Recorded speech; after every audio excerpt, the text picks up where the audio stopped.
welcome to the AIDN Summer Series.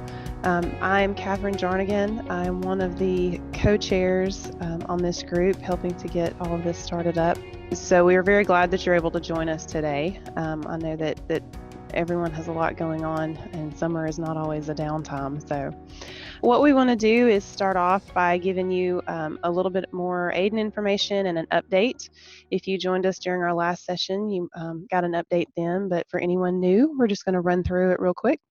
Who are we? I know that word is starting to get out, but we're basically a new network that we want to be able to provide networking and mentoring and resource opportunities to instructional designers in the state of Alabama, or at least the equivalent of an instructional designer. We know that we go by many titles sometimes, but we wanted to start creating an organization or a resource for all of us to be able to get together, especially since we're all some of us are closer in location, and we want to see what everyone's doing and working on and be able to collaborate. Right now, our board members, there's Courtney Felton. She is the other co-chair. Crystal Mealer is our communications coordinator extraordinaire. She sends out a lot of our emails. Courtney Garza is our membership coordinator, and Janelle Hodges, who was our presenter at our last session, is our activities coordinator. We are working to get all of the legalities of this organization, this network, set up, and so some of these titles might change just kind of on what's required for the state of Alabama, but that's us. We're the ones kind of spearheading this, just so you kind of have a names to put with what's happening behind the scenes. Past, present, and future. We kicked things off in the spring with a unconference at Samford University. It was great to be able to network and put faces with names there. We are still working on the bylaws, trying to get everything put together to be able to become a full legal entity. In Alabama, we are working towards creating this as a nonprofit. As you know, because you are in this session, we are developing a summer series. This is the second of, I think, 5 sessions that we have planned. And then we do want to be able to put together a fall event at some point. So make sure that you sign up to receive our newsletters or follow us on social media. We'll talk about that later to kind of keep aware of what we might be planning for a fall event. So with that being said, we'll kind of go right into our presenter today is Kristin Noppenberger, and she's going to be talking about scaling accessibility. Kristin is at the University of Alabama, but she earned her BA in adolescent education. She is an English teacher from the City University of New York at Brooklyn College, and her MA from New York University. She was a certified public school teacher, teaching middle school and high school English in Brooklyn, New York, prior to teaching English at Montgomery College.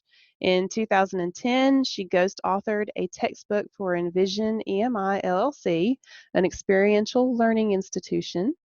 She then shifted her focus to online education in 2011 when she worked as a course developer or instructional designer for Laureate Education. She then was promoted to product quality manager, checking all online courses and providing instructional design feedback on courses to course developers. While working at Laureate, she won the Innovation Award. Kristin worked as an instructional designer at the University of Alabama from 2014 to 2017. And in 2017, she began work as a senior instructional designer, designated with creating the accessibility plan and implementing it, checking and remediating all of the University of Alabama's College of Continuing Studies online 4-credit courses for accessibility. So today she's going to present an expanded version talking about accessing higher ground that she's going to present at Accessing Higher Ground conference in November. So without further ado, I'm going to turn this over to you, Kristin, and let you begin telling us about accessibility. Hi, thank you so much. So scaling accessibility. When I talk about scaling it, it's a challenge, and so often I'm referring to just the challenge of bringing accessibility to instructional design, but I'm also talking about making sure that it can be shared with lots of people quickly and at a low cost. So the big question is, how can accessibility be successfully implemented and scaled to all instructional design work without costing too much or disrupting the online course development process? So I'm going to explain how the use of accessibility checklists that are tailored for each program or platform provide a standard of accessibility. They also provide job aids for training, on-demand accessibility information, and the ability to scale accessibility checks and remediation for online college courses without having to necessarily worry about the cost of hiring accessibility experts on your team. So there are really three keys to successfully implement it, and we'll get into those in this presentation. So I'll also share with you, everybody, in my checklist. How is accessibility measured, and how accessible does everything have to be? That's the #1 question I get from administrators, fellow instructional designers, and other people. And then the answer, if you're in higher education, is everything needs to be WCAG 2.0 AA compliant, ADA compliant, Section 504, Section 508, and Section 508 refresh compliant. So those are lots of different standards. What does that all mean? And that's actually what the crux of this, this presentation is all about. So in the past, everybody has been asked to find resources, checklists, ideas for how to meet those criteria for each thing that they do. And usually you have to use 20 checklists just to complete one document. And it became very unwieldy. So I've created a checklist that includes all of the requirements that you will need in order to be compliant, meeting the federal guidelines and guidelines for accreditation and guidelines just for making sure that you don't get sued. So when we say online courses are required to be accessible, what's included in that? And so, you know, obviously your LMS, in this case, at least in the University of Alabama's case, it's Blackboard, but this would apply to other programs as well. You need the prompts to be accessible.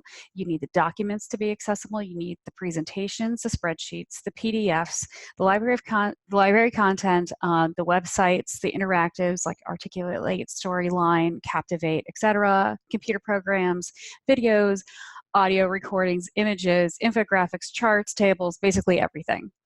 So like I was saying before, it's up to each instructional designer to make sure that your course is accessible. So that's who's responsible for it.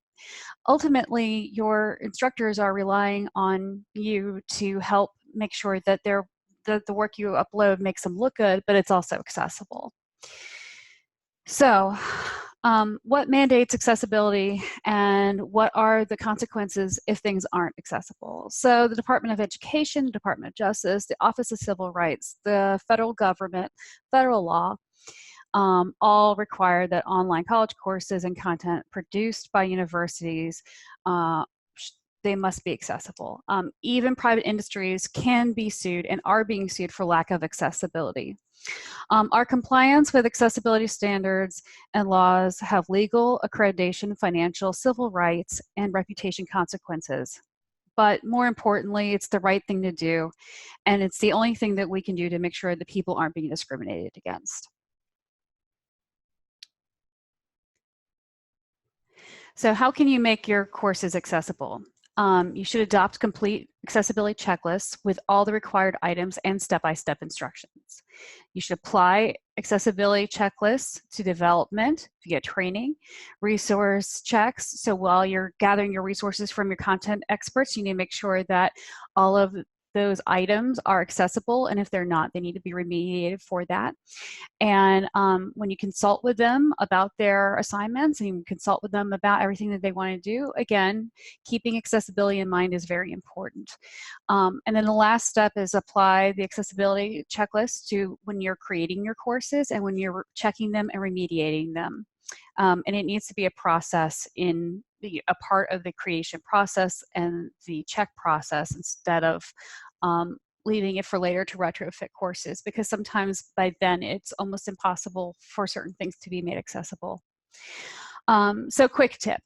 Try to avoid PDFs, opting for HTML, Office products, or G Suite instead.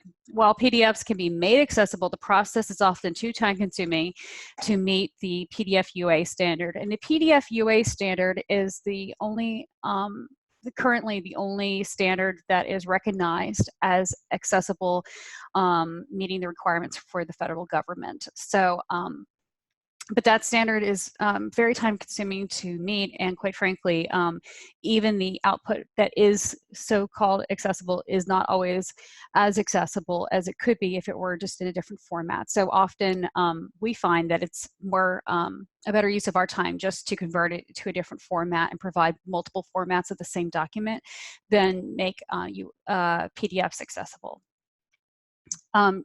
Another thing to keep in mind is just because your document, so if it's a Word document or something else, was accessible before it was turned into a PDF, does not mean that it meets accessibility requirements once it is turned into a PDF. The accessibility process actually would have to be started all over again from the very beginning to make it accessible in that PDF format. Also, just because the built-in accessibility checker in Acrobat tells you that it's accessible does not mean that it meets the legal requirements for accessibility. That's a big misconception. Pro tip, use Microsoft Office 365. It has the most up-to-date accessibility features, many of which are not available in other versions of Office. And they are a lifesaver. So everything, all my checklists are for Microsoft Office 365. Keep in mind, automated accessibility checkers only catch 20 to 40% of accessibility issues. The rest require manual checking. Again, so just because the automated checker in Office, in Acrobat, and all these other things say that your work is accessible, it does not necessarily mean that it is, and it doesn't mean that you're meeting the legal requirement for accessibility. So step one, adopt complete accessibility checklists. So what I've included in here are checklists that include everything for that's required for ADA, Section 504, Section 508, Section 508 refresh, and WCAG 2.0 compliance. So when you click on each of these links, you'll be sent to a Google Doc that is a checklist or a link to checklists. So the first one that I'm going to share with you is my Word checklist. I just want to share that example with you. You'll see that there are two different versions for Word. There's one for PCs and there's one for Apple computers. I'm just trying to get this up on my screen here. There we go. So these checklists are long, but I'm sharing them with everybody. The reason why they're long is that they're done by section, and some things are repeated more than once. So the first things, which are universal design, that obviously applies to everyone. File name applies to every document. But later on, you'll see some things that don't apply to everything. Like not every document is going to have a list. So you can skip past that section if it doesn't apply to what you're doing there. Again, they have the rule and the standard that applies for each. So I align them with the standard so that it's clear as to why we're doing things. That can help with rationale when you have to explain to someone why changes have to be made. Often, a lot of these changes can be made invisibly, so people don't necessarily have to know that changes are happening to their document in order to make them accessible, but you'll know because you'll implement these standards, and you'll know that if you were to test it, it would work with things like screen readers, which are computers that people use to read aloud to them if they're blind. They'd be workable for other things as well. Everything in here has step-by-step instructions. So I first explain what's going on, and then in there it says to do this, and then I give you step-by-step instructions. So you can follow all those instructions in order to be able to do everything. That way you don't necessarily need to have someone who is an accessibility expert on your team to tell you how to do everything, because everything that you need to know how to do is already in the checklist. Unfortunately, adding in those step-by-step instructions did make the document really long, but at the same time, it made it so that anyone can use it no matter what your skill level is with accessibility. To give you a better idea of accessibility and how complicated it can be, is to meet all the requirements for Word documents, our accessibility checklist is 37 pages long. That was not by accident. It's not like we're rambling. We're just, unfortunately, just the steps to get everything done and to check everything to meet the legal requirement. There are lots of things that we check. Luckily, what you'll notice when you go through is that you'll start to make these things a habit, and you'll be able to go through them really quickly, and you won't always need to rely on the instructions after you learn how to do things. So even though it may seem like this is just overwhelming and too long to do on your own, it's really not that bad once you get used to it. It just creates a new process of doing things. So we have this for all different things. We have it for Microsoft Office, Word, PowerPoint, Excel, Sway. This presentation you're seeing right now is in Sway. We have it for Google Suite. We also have it for Google Forms. We have it for the media checklist. So if you're creating media or using media, you would be able to use that checklist, and we have it for Blackboard in here as well. The step-by-step instructions for Blackboard are in there. However, a lot of the same concepts could be applied to other LMSs. So just because it says Blackboard and it gives the step-by-step instructions specifically for Blackboard, it doesn't mean that those same concepts could not be applied for other things. The other thing that I'm providing a link to for everyone is the tool accessibility page. And this is something we provide to all of our students on our course menu. And it's something that I suggest that you share in your courses in a place where someone can get to it.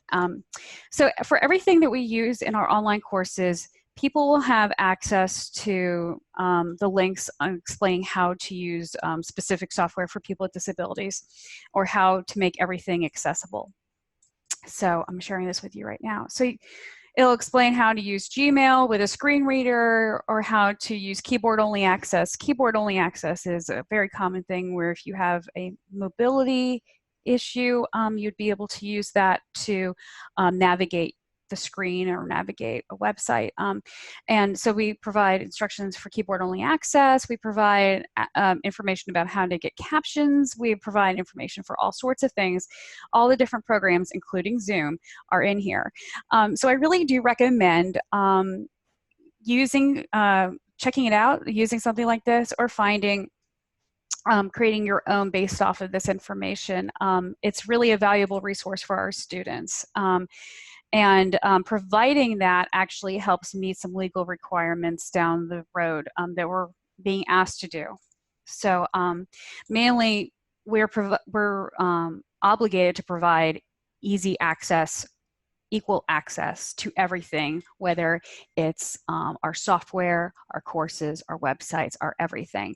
And part of providing that access is providing them with the information that they need without making people hunt around and look for it, as to how to get that equal access for those softwares, programs, and things that we use. So beyond that, step 2, we apply those accessibility checklists to the development via training, resource checks, writing, and consultation. So while you're writing your course, while you're consulting with your instructors, while you're doing those resource checks, and even when you're doing training, sometimes it's kind of great to maybe pick out a few items on these checklists that people may not be doing, or people may be struggling with, and taking some time to learn how to make everything as accessible as possible. So just having those step-by-step instructions are key. And the last thing is completing accessibility, using these complete accessibility checklists to create and scale the check and remediation process to all work. So just like you've had over 12 years of English and writing courses, but you still send your work to a copy editor, it may be a good idea to designate someone on your team to act as the accessibility checker and fixing the errors when they see them. If that's not a possibility for your team, when you do your peer edits, you could always use these checklists and act as the accessibility expert in that way, because these checklists provide you with all the information that you need to make sure that everything is as accessible as it legally needs to be for each item. And so it could be done with peer reviewers. It could also be done with student workers. Currently at the University of Alabama, I head the team of people who checks the courses, and I got some helpers to help me out with making things accessible. So I have actually a number of student employees who use these checklists on a regular basis in order to make sure that all of our resources, all of our courses, all of our everything is up to the legal standard and accessible. So in fact, these have proven to be vital resources in getting student workers to do this at obviously cheaper to have student workers work on this with you, and that's what we're doing. So it's a possibility at your institution as well, or accessibility experts. Like you said, you could have accessibility experts on your team. You could even use this with the person who checks your courses for instructional design.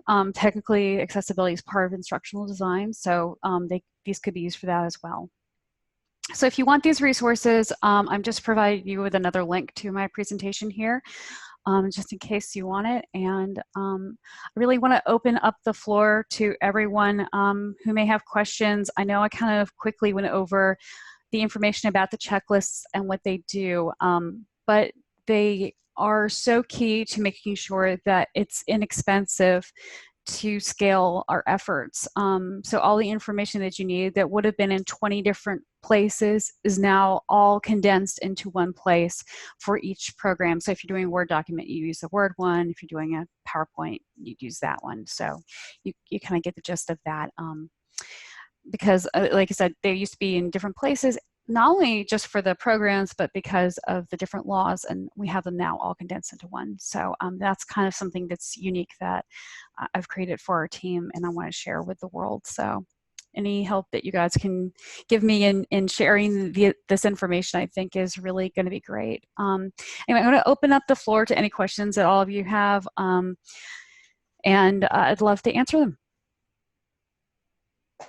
Crystal, can you help me do that? Yeah, I'm checking the chat. I'm not seeing any questions right now. I want to say a couple of things though, Kristin. I work with Kristin here at UA, and I have to say it is so impressive if you have a chance to go through these checklists.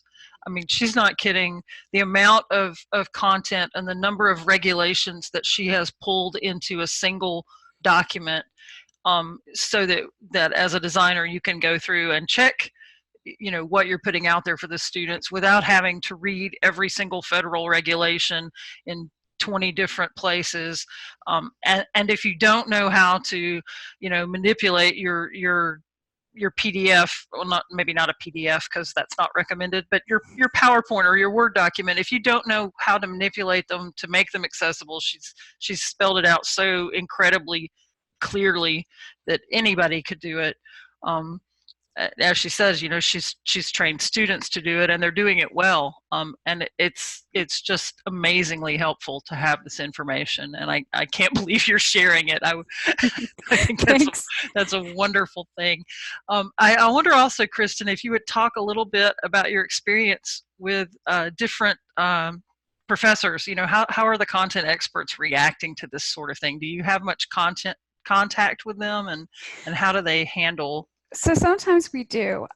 So currently what we do is after the courses finish their full development process, I do go through each course and fix them for accessibility. And there are times when courses need more adjustment than others.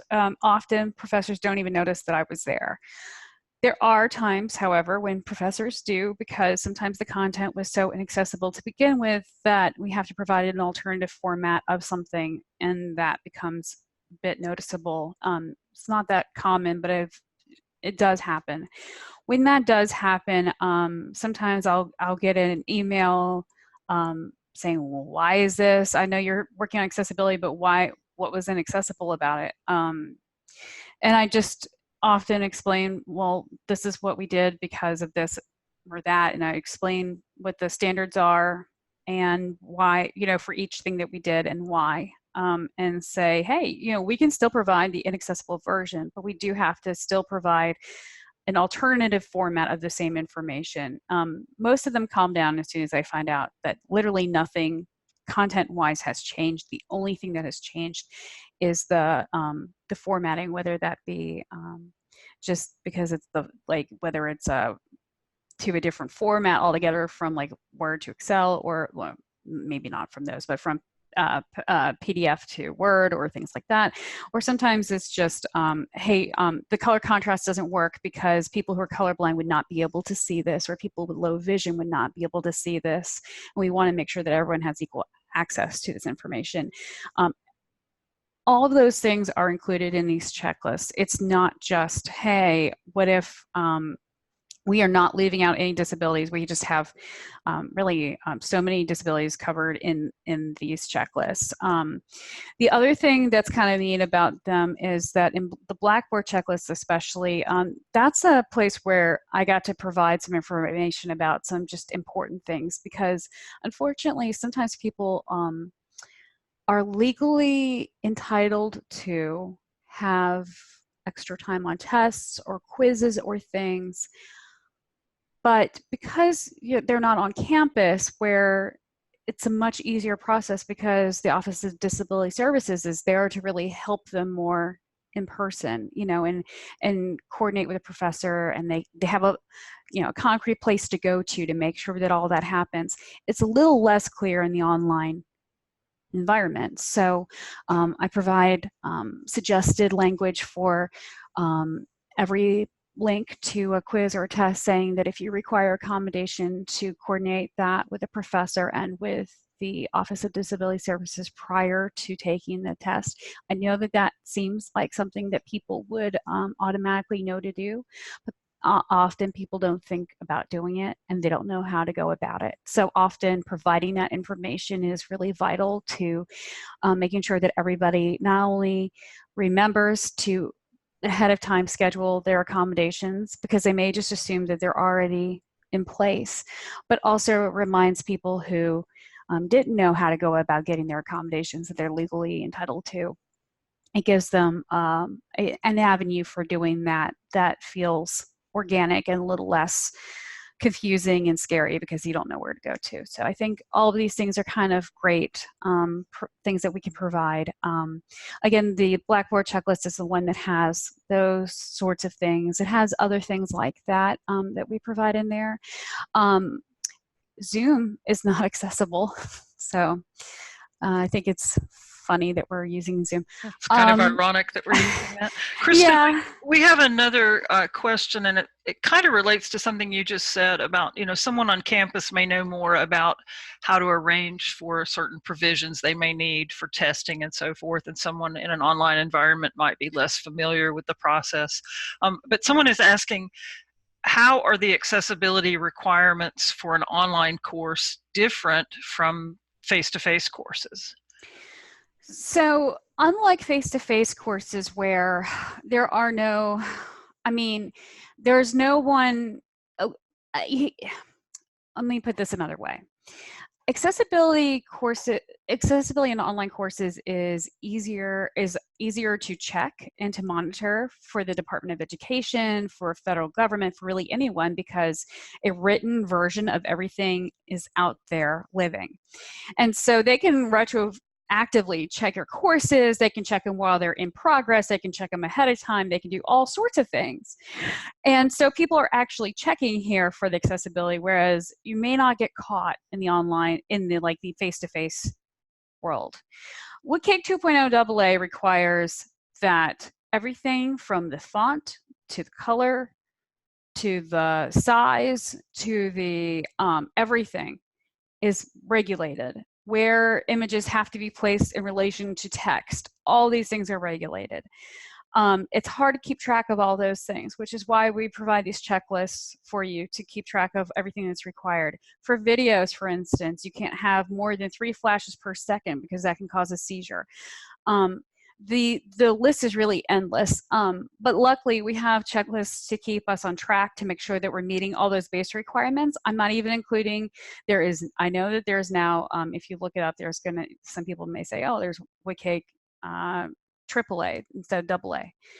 But the thing is that no one's being held legally to the AAA standard. People are only being held to the AA, so that's all we have in here. We are not upgrading that to other things. So what you see is literally what you need to include. Unfortunately, not only are people checking, and it's hard, it's easier to get caught in the online courses, but I mean, for instance, if you're showing a video in a course that's in person and you're writing something on a blackboard, you're supposed to say it out loud for people who are blind. But who is checking to make sure that they're doing that in the classroom? Whereas in the online classroom, if you have a video, if it's not captioned, or if it doesn't have descriptive text, which is where you write out in a document what's happening, or in there what's happening visually that's not being said aloud, or that sort of thing. Or if it's said aloud, you don't necessarily have to do anything, but people are checking. And so I don't think it's a question of whether or not they're required to do it in the in-person classroom. I think it's a question of they're not being held to it. So I think that may explain it best. Okay, we have another question, Kristin. This one has to do with the manpower, just the manpower that's required to make all your courses accessible in the online environment. And she's asking, what would be a good starting point to begin making the courses accessible? And are there certain items that you should make accessible that are more important than others? Like, do we need to start with a certain area and go from there? So, I mean, how you go about starting this process, how you go about achieving accessibility, I think is really individual, is an individual thing for everybody. But I do think that, I actually, and I hate to say this, but I think it's hard to choose one area that's more important than others. And the reason why is because if you try to choose one area that's more important than others, the problem is that you're including certain disabilities and you're excluding others. So I would be very hesitant to use that language. I think as a starting place, you and your team would have to determine how you'd like to implement this, whether you're going to have it done through peer evaluation, through individual instructional designers, if they're going to be asked to be the ones who implement these things, or if they're going to have a team like the University of Alabama does, who goes in behind and makes sure that everything's implemented. Ultimately, that last group I told you about, which is having the implementation team go through, is probably your best bet. If you're a corporation, you could always have interns be that team. So therefore, it would be feasibility as far as budget goes. It works best. If you are at a university, you could have student employees do that, and that would take care of the budget issue. But that tends to work the best because that way people can focus just on what they're doing and leave the accessibility to the experts, while keeping in mind some basic principles, so that some accessibility is done up front, but maybe not all of it. I know that here at UA, when you first began developing this plan to make everything accessible in our online courses, part of what was crucial, as if I understood it right, and I'd kind of like you to address this, was just being able to demonstrate that we had a plan, that the progress was being made. Maybe everything wasn't fully accessible yet, but we were working through the process, one step at a time. and that we had, you know, a timeline and a goal of eventually reaching that 100% accessibility, or as close to that as possible. Can you talk about that a little bit?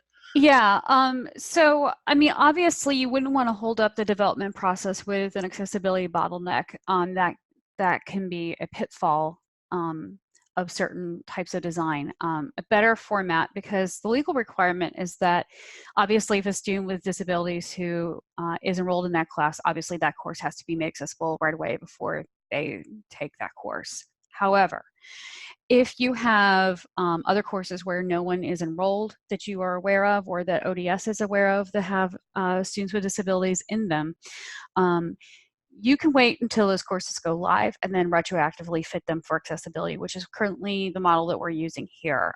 So we wait for them to go live, because at that point all changes have been made to the course that need to be made, because often changes happen after the course development process because the instructor wants to make changes. So if we did it before those changes were made, it costs too much manpower to then go in and check them after those changes have been made, after you just checked them once the instructional designers were done. So instead, waiting for all the changes to be made, or at least all the ones that are foreseeable to be made, works better just for, you know, time and money. The other thing is that, again, it doesn't create a bottleneck because everything is already out there. We are retroactively fitting these courses within a semester or two to make sure that they're all accessible. The other thing about it is that the law requires that, and then of course when they're copied, the accessible version will be copied over, so I forgot to mention that. The law requires that we do good faith effort, and this really does meet that standard.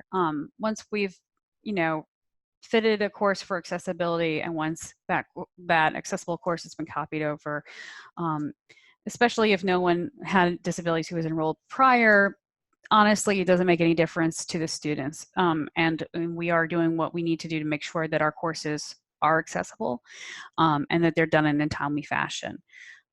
So I mean, that helps a lot. Luckily, a lot of universities have library resources that have HTML formats for things. So just choosing that HTML format instead of choosing the PDF format saves hundreds of hours of time when it comes to making everything accessible, because HTML in and of itself is always accessible.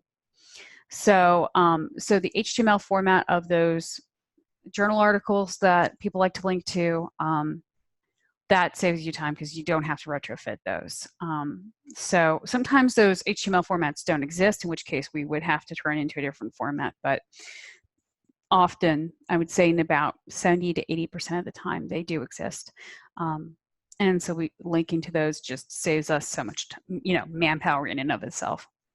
So there are small things that you can do, even during the development process, that just make it so much easier and more accessible and better for everybody. And if you have an instructor who loves PDFs, that's not a limitation. What you could do is include that PDF, but also include an HTML version or a Word document version, because doing that meets that legal requirement. As long as you provide it in the only version or in an alternative version, you've met that requirement for accessibility.